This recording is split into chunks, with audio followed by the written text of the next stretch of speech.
U Beogradu je otvoren još jedan klub za ljubitelje društvenih igara.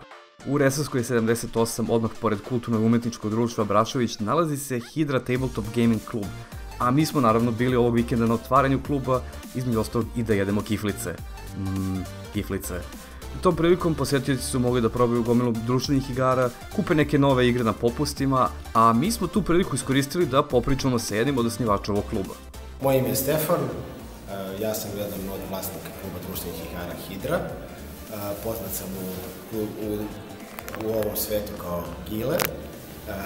Već duži niz godina želim da otvorim klub i sad konačno kad sam malo porastao, da kažemo, i stasao, odlučio sam da uđem u to, želeo sam da napravim jedno mesto gde mogu svi ljudi da dođu da se igraju, da će biti atmosfera dobra, da će ljudi moći da uživaju, da se opušte posle napornog dana i takođe da jednostavno bude jedno mesto gde je bukvalno svima prijatno, od 7 do 77, slično kao Politika i Zabavnik.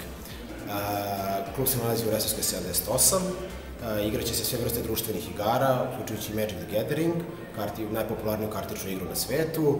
Ja se nadam da ćete doći, da ćete vidjeti i da će vam se dopasti. Radno vreme je kluba od 3 do 11, svakog radnog dana. Vikendom će se ostaviti malo duže, pošto ljudi više vole malo se opuste vikendom. I event sada sledeće nedelje je 21. oktobra, Hearthstone Fireside Gathering. I imat ćemo i ove nedelje, ćemo se dogovoriti za sve ostale turnire u društvenim igrama u Magicu.